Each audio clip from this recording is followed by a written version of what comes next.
I'm a single parent. 3 children depend on me.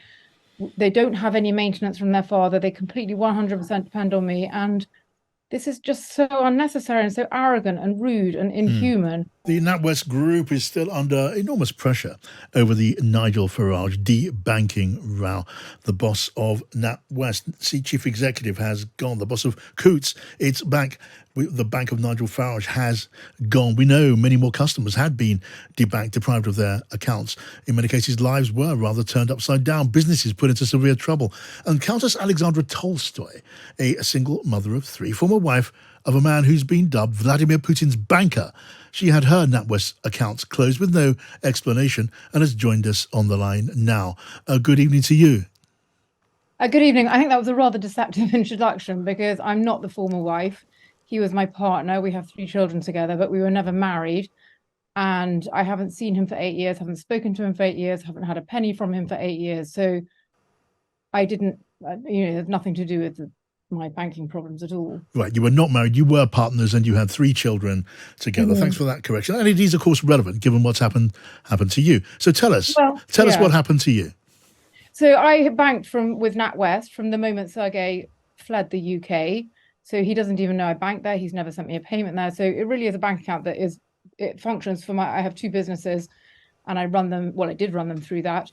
And I support 3 children through it. And then out of the blue, I had a letter from NatWest saying, we are closing down your accounts. I tried to get in touch with them and say, look, what are you talking about? I've been with you for 7 years. Everything's transparent. I submit all my bank accounts to my accountant for HMRC.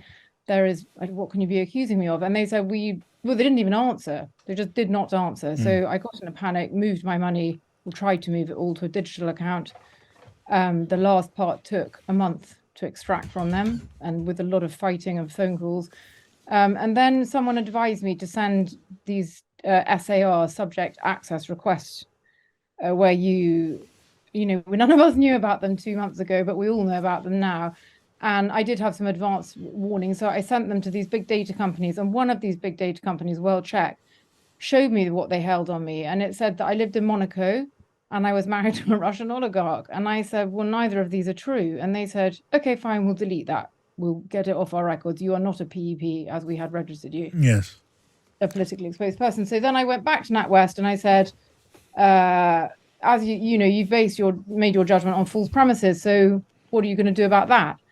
And they very smugly said, actually, we never classified you as a politically exposed person, but we're not going to tell you why we closed your accounts. But you can submit a data access request. So the whole thing is a complete farce. They are going to have to release my data. They have to by law, but they are just stringing it out as long as they can, torturing me. I've explained I'm a single parent. 3 children depend on me. They don't have any maintenance from their father. They completely 100% depend on me. And this is just so unnecessary and so arrogant and rude and inhuman. Now they have gone beyond. They're allowed a month in which to send you the data. It's now been 5 or 6 weeks. They don't reply. So I have filed a complaint with the ICO. I filed a complaint with the financial ombudsman. But, I don't hold much hope. And it's only, in a way, lucky that it's become this massive scandal that I hope to get some kind of an answer. Yeah, I mean, there's no question in your mind, and you have some evidence to support it, that your accounts were terminated because of your former partnership with Sergei Pugachev. No, I don't know that. They have denied that I'm that would, according to this data company, that's what my problem was. I was this politically exposed person through him. Yeah. NatWest have written to me and said, no, that's not why we expelled you, but they won't tell me why.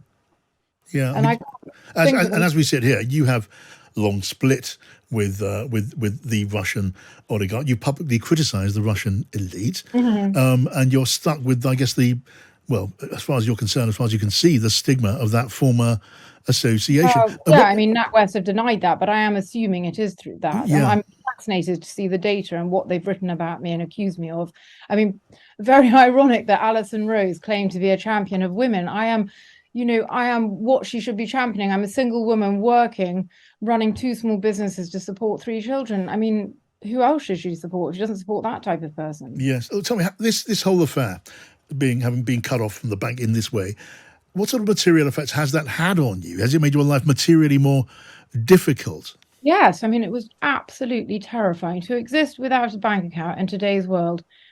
You are literally a non-person. You can't, how do you buy food? How do you pay for utility bills? How do you pay your mortgage? NatWest, when they shooed me out, they said, okay, shall we send you a check? And I went, well, what's the point of that? I don't have a bank account. What am I going to do with a check? And if I'd said to them, right, give it all to me in cash, of course they would have said no. And anyway, even if I did have the cash, how would I go to, British Gas and say I want to pay my gas bill? They won't accept cash either. So it caused me the most unbelievable amount of stress, and it also wasted hours. I can't describe how much of my time it has wasted, and it's impeded my work. I should be working rather than wasting time on this, and unbelievable stress. My children know about it. They're worried, and yeah, it's a horrible, horrible thing to happen. It's a small part of this greater mess. Alexandra Tolstoy, thank you for joining us and telling us your story.